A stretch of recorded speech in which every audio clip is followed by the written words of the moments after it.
আমার ভাইয়ের যে বন্ধুকে আমি এককালে রিজেক্ট করেছিলাম, সেই বন্ধু এখন বর্তমানে বাংলাদেশ সেনাবাহিনীর হাই র্যাঙ্কের একজন অফিসার, মেজর মেজবা ইফতেখার। এই নামটা আমাকে আজ ভাবাচ্ছে ভীষণ। উনি আজ আমাদের বাসায় এসেছেন ভাইয়ার ইনভিটেশনে। আমি নিজের ঘরে লুকিয়ে আছি কলি, ওনার সামনে যেয়ে দাঁড়াবো কোন মুখে? সেই মুখ তো আমার নেই। 5 বছর আগে ওনাকে আমি অপমান করেছিলাম, শুধু অপমান নয়, প্রচন্ড রকমের অপমান করেছিলাম।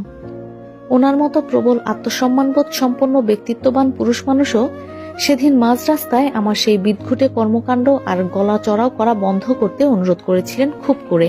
আমাকে বলেছিলেন, প্লিজ আকসা, এটা পাবলিক প্লেস, একটু চুপ যাও প্লিজ, মানুষ শুনছে, দেখছে আমাদের।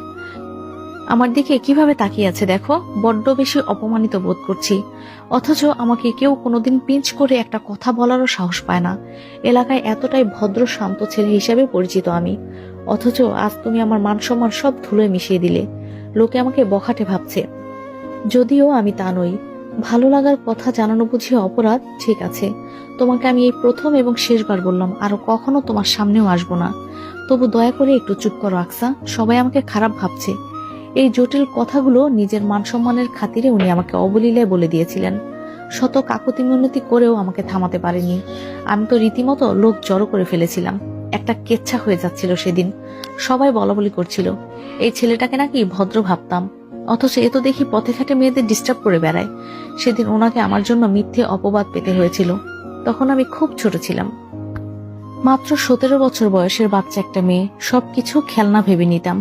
তাই ওনার প্রপোজাল নিয়েও প্রচন্ড হাসি তামাশা করেছিলাম। কিন্তু বড় হওয়ার পর ধীরে ধীরে বুঝতে পেরেছি উনি আসলে উচ্চবাচ্য করার মতো তেমন কিছুই বলেননি সেদিন আমাকে, বরং খুব ভদ্রভাবে জানিয়েছিলেন। কিন্তু আমি কি করে ফেললাম? এখন অনুতপ্ত বোধ করছি। আজ এতগুলো বছর পরে উনি আমাদের বাসায় এসেছেন। এর আগে অবশ্য ভাইয়ার কাছে শুনেছিলাম উনি নাকি রাজশাহী ছেড়েছেন চাকরির জন্য। কি চাকরি তা জানতাম না, আজ সচক্ষে দেখে নিলাম। আমি কি করব কলি? বাইরে ডাক পড়েছে আমার, যাওয়া কি উচিত হবে? আকসা ঘরের মধ্যে প্রচন্ড উদ্গ্রীব হয়ে পায়চারি করছে, নখ কাটছে দাঁতে। অস্থির হয়ে পড়লে এই কাজটা করার বাজে অভ্যাস আছে ওর। কলি ফোনের ওপাশ থেকে ঠান্ডা মাথায় বলল, বাইরে যা আকসা, একদিন না একদিন তো তার সামনে তোকে পড়তেই হবে। সেই সাক্ষাৎকার না হয় আজই হলো। তুই যে অনুতপ্ত বোধ করছিস এটাই যথেষ্ট। প্রয়োজন পড়লে ক্ষমাও চেয়ে নিবি। উনি আমাকে মাফ করবেন বলে তো মনে হয় না। আমি একটা বড় অন্যায় করেছিলাম ওনার মতো প্রবল আত্মসম্মান বোধ সম্পন্ন একটা ছেলের সাথে।